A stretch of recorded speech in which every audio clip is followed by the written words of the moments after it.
तो बोलिए श्री बांके बिहारी लाल की जय जय।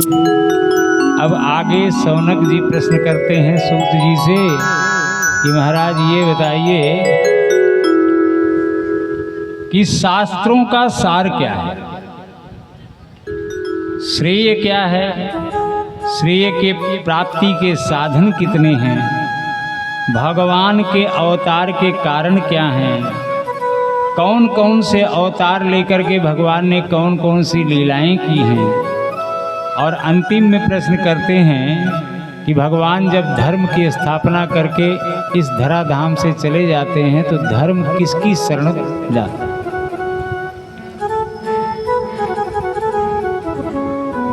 तो देखिए, अन्य धर्मों को अगर देखा जाए या अन्य पंथों को देखा जाए तो सबका शास्त्र जो है एक ही है। अन्य धर्मों में देखेंगे तो केवल एक, चाहे किसी धर्म का ले लो, किसी पंथ का ले लो, लेकिन हमारे सनातन धर्म में इतने ग्रंथ हैं कि आप गिनती नहीं कर सकते हो। 18 पुराण हैं, 4 वेद हैं, 6 शास्त्र हैं, दर्शन हैं, उपनिषद हैं, कवितावली है, गीतावली है, दोहावली है। अरे गिनते गिनते थक जाएंगे, पढ़ने की तो बात छोड़ दो। लेकिन कहते हैं कि सबका सार क्या है, तो वो स्वामी तुलसीदास जी ने श्री रामचरितमानस में कहा है कि सार तत्व सम्मत सबहि गावत वेद पुराण 8-10 सबो शास्त्र सब ग्रंथन पूरस मुनि जन धन संतन को सर्वस सार अंश सम्मत सबहि आरत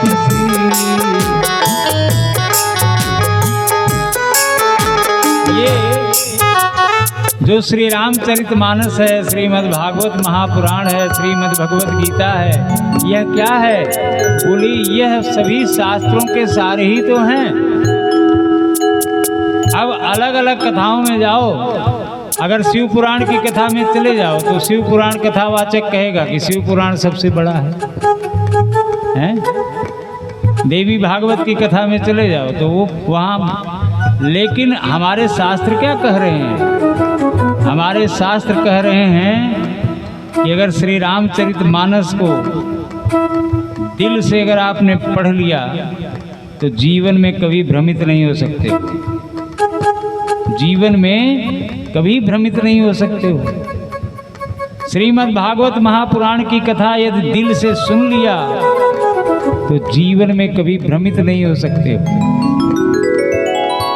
तो सभी शास्त्रों का सार क्या है? बोले श्री रामचरितमानस, श्रीमद् भागवत महापुराण, श्रीमद् भगवत गीता। और श्रेय क्या है?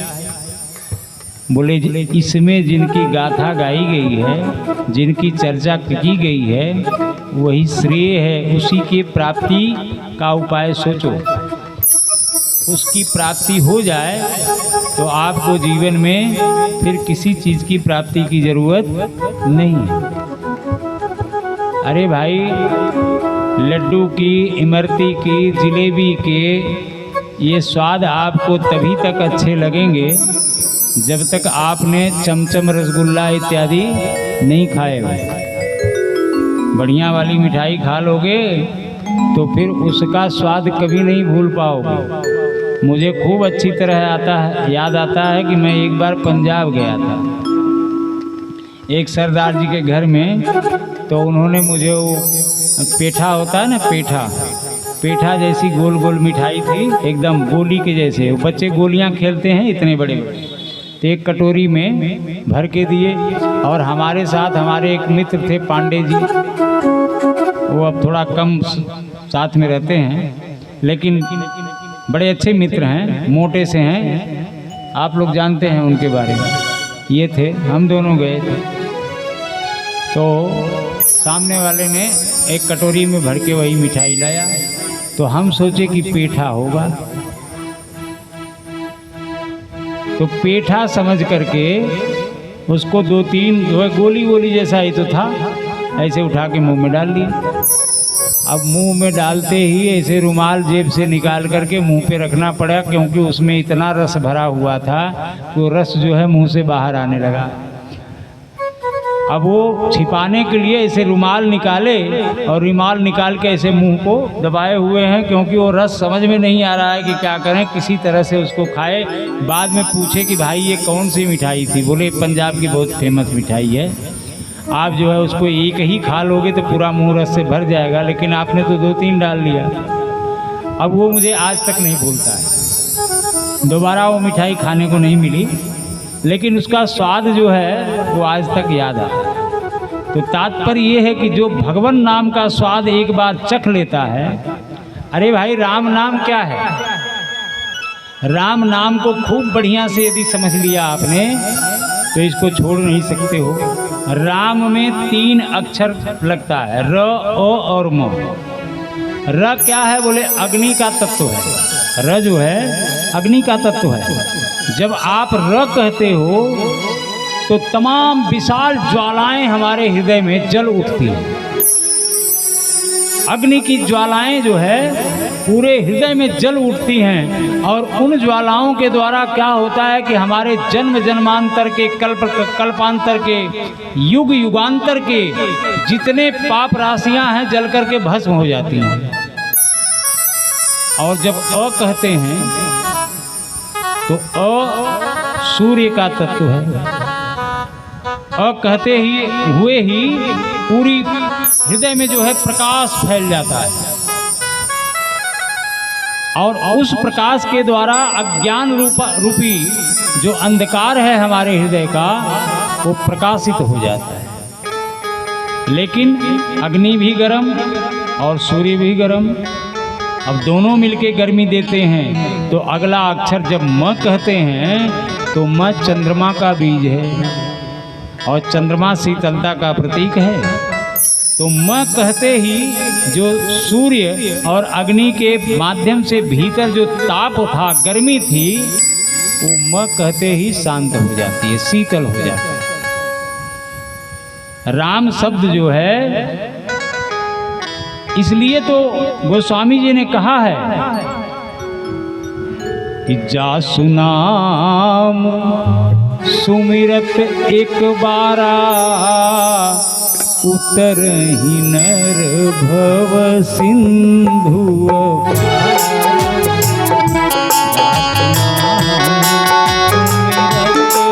एक बारा उतर ही नर भव सिंधु। एक बार अगर उस नाम का महत्व आपने समझ करके उस नाम का एक बार अगर ले लिया जीवन में, जीवन का कल्याण हो। लेकिन समझ करके बिना समझे जिंदगी भर जपते रहो, 3-3 घंटा 4-4 घंटा माला, उससे कुछ नहीं होने वाला है। उसके बारे में पूरी तरह से हम जब समझ जाते हैं, और समझने के बाद जब उस नाम का ध्यान करते हैं, तब जैसे किसी मंत्र का आप जप कर रहे हो, लेकिन वह मंत्र आपको उतना फायदा नहीं करता है।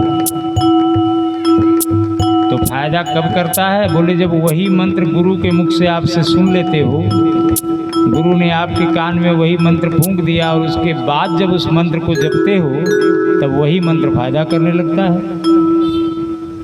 जैसे गोली है, आपने लिया गोली, ऐसे दीवार पे मारते चले जा रहे हो, कितना घाव करेगी? उसी को जब बंदूक में डाल करके मारे तो पूरी दीवार तोड़ देगी। तो ये बंदूक क्या है? बोले गुरु जी हैं। गुरु रूपी मुख से जब उसी मंत्र को सुन करके उसका जप किया जाता है, तब वो असर करने लगता है। इसी प्रकार से राम नाम के असर को खूब बढ़िया से यदि आपने समझ लिया और उसके बाद फिर उस नाम का जप किया, कृष्ण नाम को अच्छी तरह से समझ करके फिर उसका जप किया, तो यही नाम आपके जीवन में प्रकाश देने लगता है, प्रकाशित कर देगा जी। उसकी प्राप्ति के साधन क्या है? तो बोले उसकी प्राप्ति का साधन यही है जो हम लोग बैठे यहाँ कर रहे हैं, इसके अलावा कहीं और मिलता नहीं है। भगवान ने नारद जी से कहा, नारद जी ने कहा कि महाराज ये बताइए आपसे तुरंत मिलने का साधन क्या है? वैसे तो आपसे मिलने के लिए बहुत यत्न करने पड़ते हैं, बैकुंठ तक चल के जाओ, क्षीर सागर तक चल के जाओ, हजारों हजार बरस तपस्या करो तब मिलते हो। कोई ऐसा स्थान बताओ जहाँ आप सदैव विराजमान रहते हैं, वहीं हम जाके आपसे मिल लें।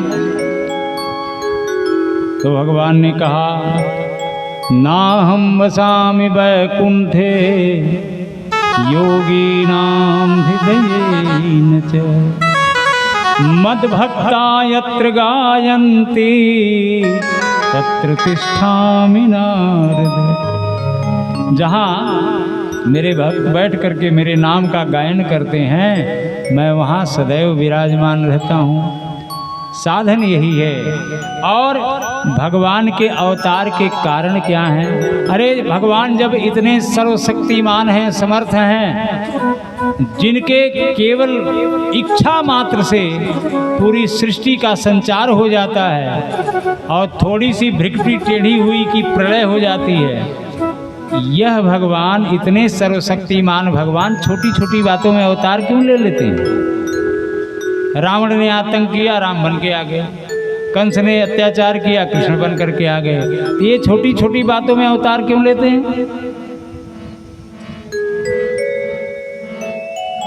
तो कहते हैं, यदा यदा ही धर्मस्य ग्लानिर्भवति भारत अभ्युत्थानम् अधर्मस्य तदात्मानं सृजाम्यहम् परित्राणाय साधूनां विनाशाय च दुष्कृतां धर्म संस्थापनार्थाय संभवामि युगे युगे। और इसी को गोस्वामी जी ने सरल करते हुए कह दिया कि जब जब हो धर्म के हानि बाढ़हि अधर्म असुर अभिमानी। जब जब के हानि बाढ़हि अधर्म असुर अभिमानी। करहि अनीति जाई नहीं बरनी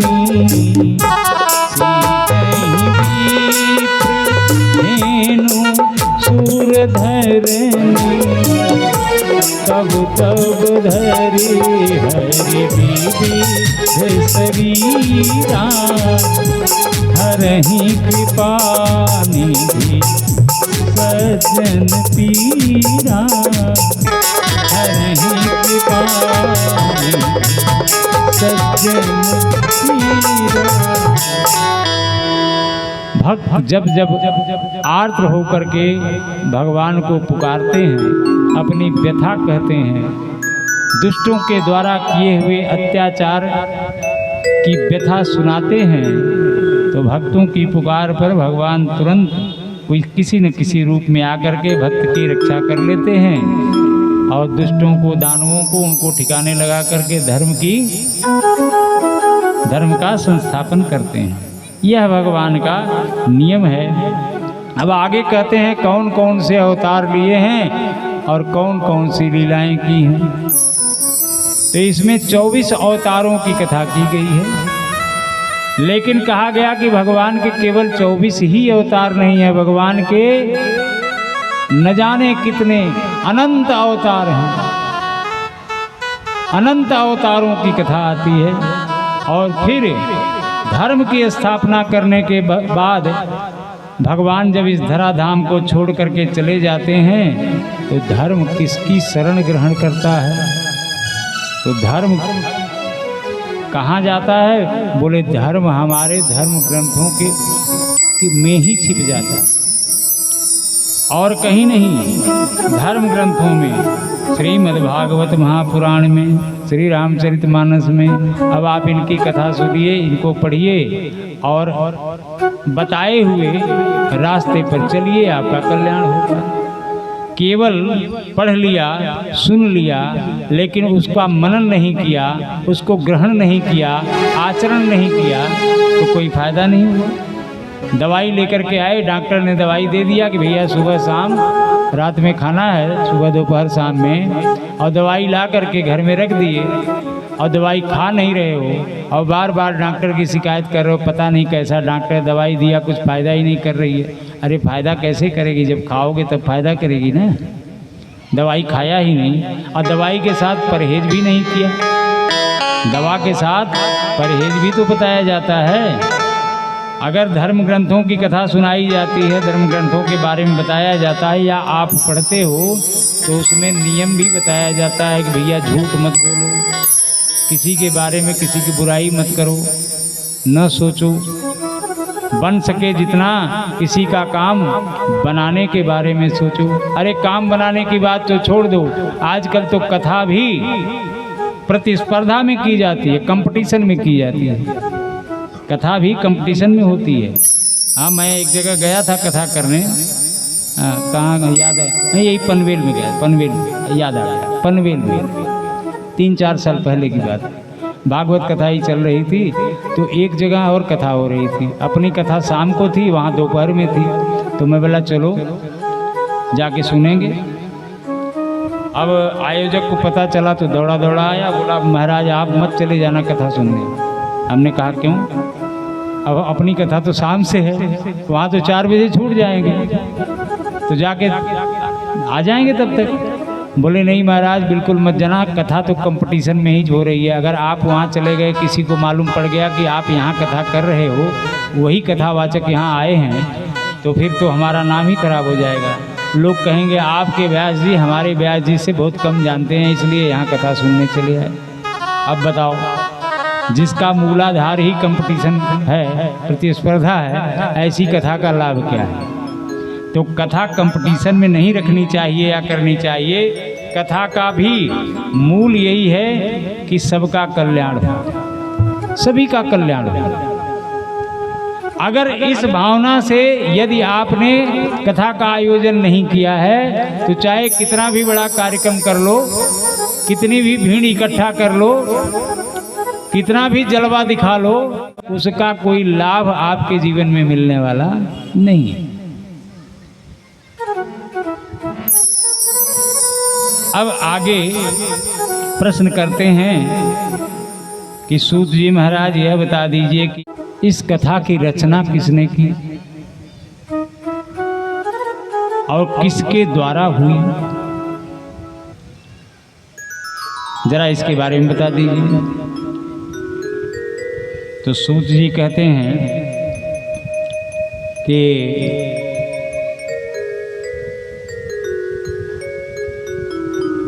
भगवान व्यास जी ने अपनी प्रज्ञा चक्षु से देखा कि आने वाला समय घोर कलयुग है, इसमें जीवों का कल्याण कैसे हो, मानवों का कल्याण कैसे होगा।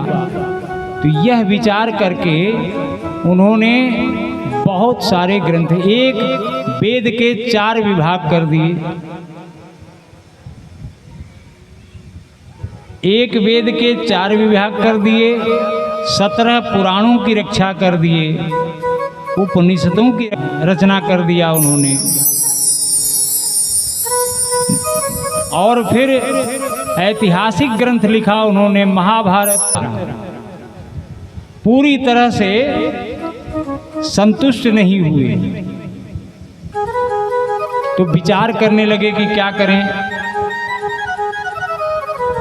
असंतोष मन का गया नहीं, मन में खिन्नता भरी थी। अपने आश्रम में बैठे हुए थे, उसी समय भगवान नारद जी का प्रवेश हुआ अरे श्रीमन्नारायण नारायण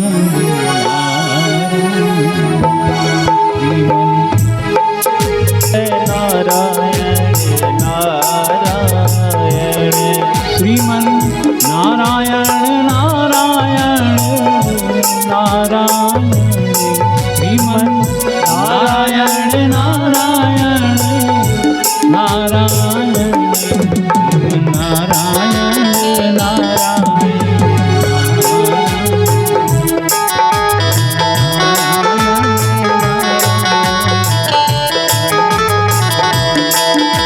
नारद जी प्रवेश किए। पाराशर्य महाभागः भवतः कच्चिदात्मना परितुष्यति शारीर आत्मा मानस एव वा। आते ही पूछा उन्होंने, हे व्यास जी, आप मन से आत्मा से संतुष्ट तो हैं ना? व्यास जी ने कहा कि महाराज मन में असंतुष्टि बहुत ज़्यादा है। तो बोले कारण क्या है? बोले कारण तो आप ही बताइए, हमें नहीं पता। कभी कभी ऐसा लगता है कि हम बहुत परेशान होते हैं लेकिन परेशानी का कारण नहीं पता रहता है। कभी कभी कोई व्यक्ति ऐसे मिल जाता है जिसको आप देख करके कहो क्या बात है भाई? बोले यार बहुत परेशान हूँ। क्यों परेशान हो? बोले पता नहीं क्यों परेशान हूँ, लेकिन परेशान हूँ, कारण पता नहीं लगता है। तो व्यास जी ने कहा कि मेरी परेशानी का कारण मुझे पता नहीं चल रहा है महाराज, लेकिन परेशान हूँ। तो नारद जी ने कहा मैं समझ गया कि आप कैसे परेशान हैं, क्यों परेशान हैं। बोले अगर आपको पता चल गया महाराज तो आप ही बता दो।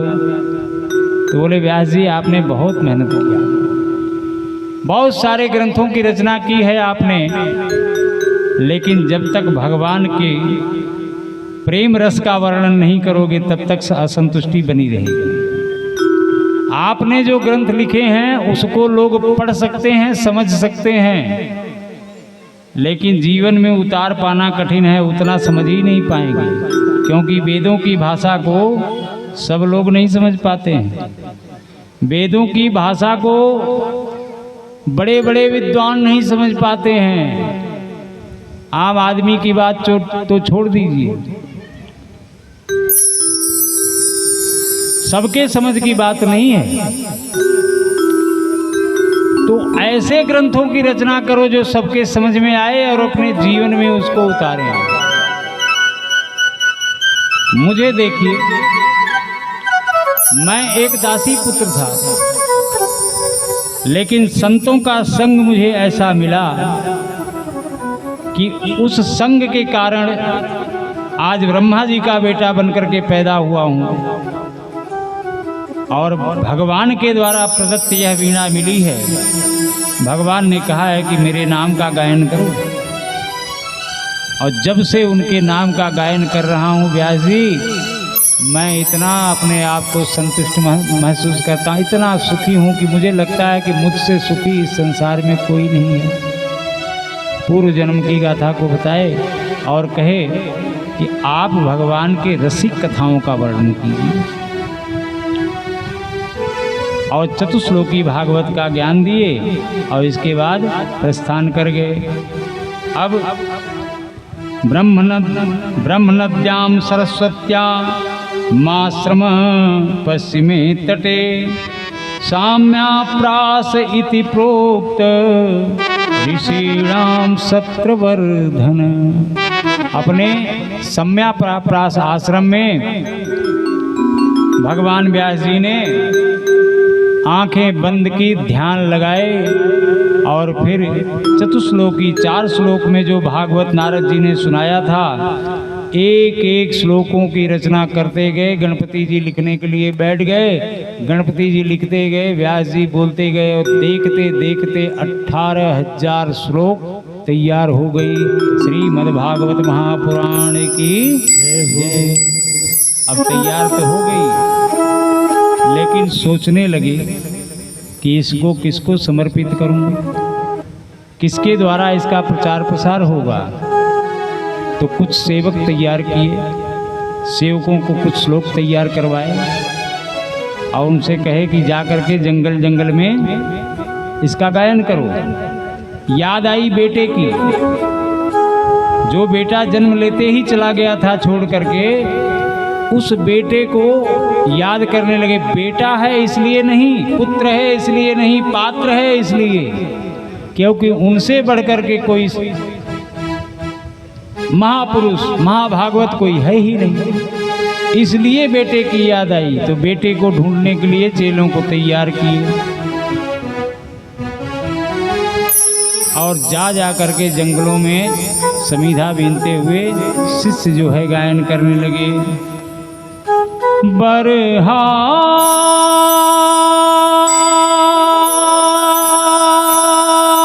पीड़म नटवर वपू कर्णयो कर्णिका बिभ्रजवास कनक कपीसम वैजयंती कमालम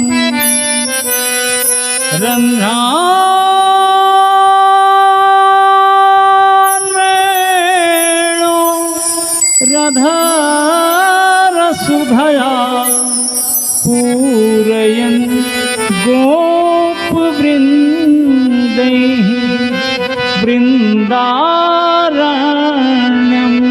स्वपदरमणं प्राविशद गीत कीर्ति। और जैसे ही भगवान के स्वरूप का वर्णन सुखदेव जी ने सुना, भागे भागे चले आए शिष्यों के साथ, पिताजी के चरणों में गिर गए। पिताजी और माताजी नहीं, जिनको नहीं बुला पाए, भगवान की कथा खींच करके लेके आई और पिताजी के चरणों में बैठ के निवेदन करने लगे, पिताजी इसका ज्ञान मुझे करा दो।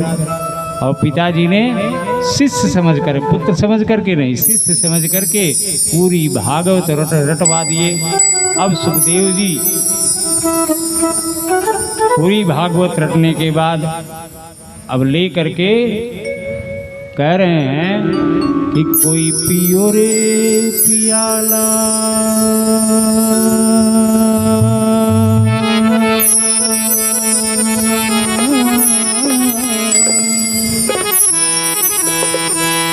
कोई पियो रे पियाला राम रस का, कोई पियो रे पियाला श्याम रस का, कोई पियो रे पियाला श्याम रस का, कोई पियो रे पियाला श्याम रस का।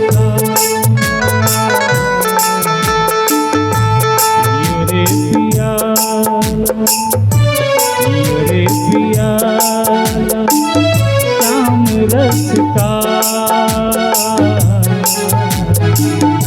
पियो रे पियाला, कोई पियो रे पियाला राम रस का, कोई पियो रे पियाला श्याम रस का।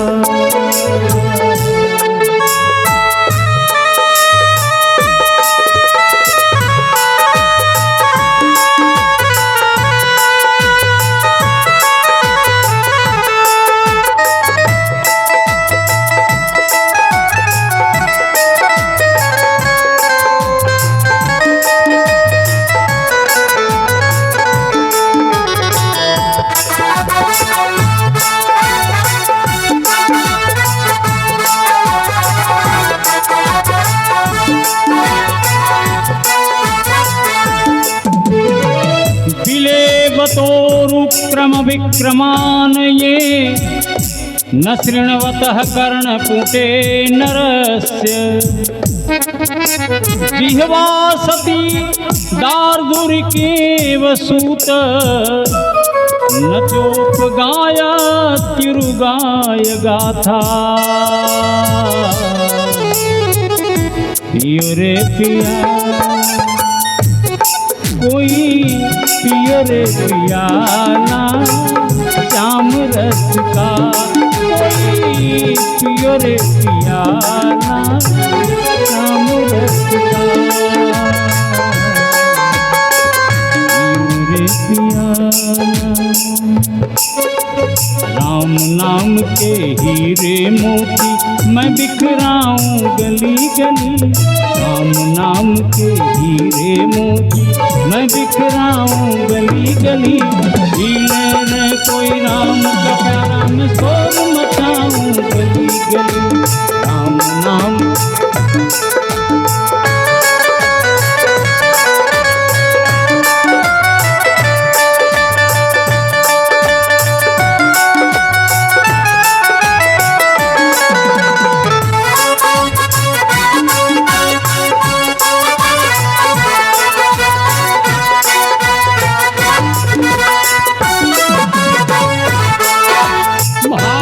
परम पट्ट किरीट दुष्ट मप्युत्तमांगम नमेन मुकुंदम, सावौ करो नो कुरुतः सपरिणाम, हरेल सत्कांचन कंकड़वा,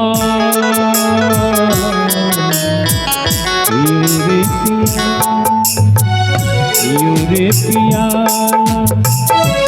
कोई पियो रे पियाला श्याम नाम का, कोई पियो रे पियाला श्याम रस का।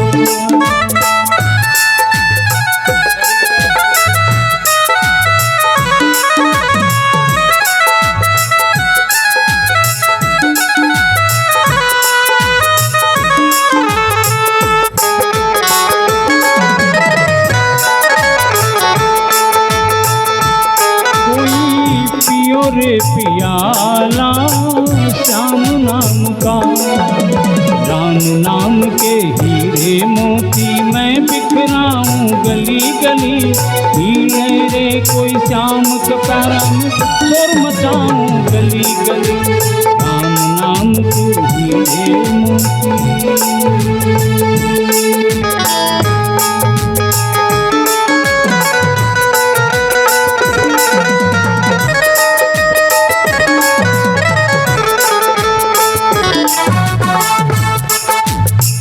श्रीमद् भागवत महापुराण सुखदेव जी गंगा के किनारे परीक्षित जी को सुना।